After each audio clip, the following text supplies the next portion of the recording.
नमस्कार मैत्रिणींनो, मंजू क्रिएशनमध्ये तुमचे सर्वांचे स्वागत आहे. तर आज तुम्हाला मी कुळदाचे शिंगोळे ही रेसिपी दाखवणार आहे. कुळदाला काही ठिकाणी हुलगे असे सुद्धा म्हटले जाते. तर बघा मैत्रिणींनो, अशा प्रकारे मी हे कुळदाचं पीठ घेतलेलं आहे. हे मी 2 वाट्या कुळदाचं पीठ घेतलं आहे आणि त्यामध्ये अर्धी वाटी गव्हाचं पीठ टाकून घेतलेलं आहे. चला तर मग आपण यामध्ये अजून आपल्याला काही मसाले टाकायचे आहेत. तर मी कोणते मसाले टाकते हे तुम्ही नक्की बघा. आता हे कुळदाचं पीठ थोडंसं जाडसरच आपल्याला दळून आणायचं आहे. तर बघा, अशा प्रकारे आता 2 वाटी कुळदाचं पीठ आणि अर्धी वाटी गव्हाचं पीठ घेतलेलं आहे. आता आपण यामध्ये कोणते मसाले टाकायचे हे बघूया. आता या ठिकाणी मी खोबरं, लसूण आणि लाल मिरची याचं वाटण करून घेतलेलं आहे आणि एक चमचा भरून शेंगदाण्याचं कूट घेतलेला आहे. आता हे मसाले आपल्याला पिठामध्येच मिक्स करून घ्यायचे आहेत. तर चला मैत्रिणींनो, आता हे दोन्ही मसाले या पिठामध्ये मी टाकून घेतलेले आहे. अजून आपल्याला त्यामध्ये काही मसाले टाकून घ्यायचे आहेत. तर चला, आपण आता यामध्ये 1 चमचाभर मी मीठ टाकून घेतलेलं आहे आणि आता थोडीशी हळद टाकून घेतली आहे आणि त्यानंतर आपल्याला 1 चमचा भरून लाल मिरची पावडर टाकायची आहे. तुम्ही ज्याप्रमाणे तिखट खाता त्याप्रमाणे त्याच्यात मिरची पावडर ॲड करायची आहे. आणि आता हे गव्हाची कणिक जशी भिजवतो त्याप्रमाणे भिजवून घ्यायचं. पण हे पीठ घट्ट भिजवायचं, कारण हे चिकट असतं, त्याच्यामुळे ते सैल असलं की वळायला थोडासा त्रास होतो.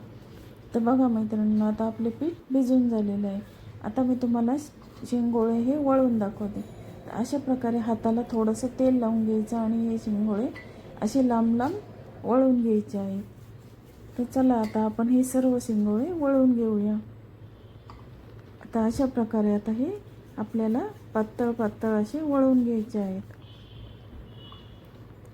तर बघा मैत्रिणींनो, आता हे शिंगोळे हिवाळ्यामध्ये आणि पावसाळ्यात खायला खूप चांगले असतात, कारण हुलगा कुळीद हे उष्ण असतं, त्याच्यामुळं आपल्याला थोडीशी उष्णता मिळते. त्यामुळे थंडीमध्ये आणि पावसाळ्यामध्ये नेहमी खाल्ले पाहिजे. तर बघा, अशा प्रकारे आता आपण हे वळून घेतलेलं आहे. आता हे सर्व आपले शिंगोळे वळून झालेले आहे. आता आपण गॅसवर एक कढई ठेवून पाण्याला फोडणी देऊन घेऊया. तर बघा मैत्रिणींनो, आता आपली फोडणी दिली आहे. या फोडणीमध्ये थोडीशी मी लाल मिरची पावडर आणि हळद टाकून घेतलेली आहे. आणि आता ह्या पाण्याला उकळी आल्यानंतर आपण जे शिंगोळे वळून ठेवले आहे ते आपण त्यामध्ये टाकून घेऊया आणि मग गॅस मोठा ठेवून आपल्याला ते उकळून घ्यायचे आहेत. आणि आता आपण ते गॅस बारीक करून त्याच्यावर झाकण ठेवून अर्धा तास ते शिजवून घेणार आहोत.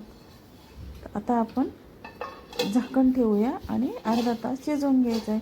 झाकण थोडंसं उघडं ठेवायचं, कारण वाफ थोडी बाहेर गेली पाहिजे, नाही तर ते ओतू जातं. तर बघा मैत्रिणींनो, आता आपले शिंगोळे शिजून झाले आहे. मी सर्विंग प्लेटमध्ये सर्व केलेले आहे. तर तुम्हाला ही रेसिपी कशी वाटली, आवडली असेल तर माझ्या चॅनलला लाईक, शेअर आणि सबस्क्राईब जरूर करा. आणि तुम्हीसुद्धा नक्की अशा प्रकारे शिंगोळे करून बघा. धन्यवाद.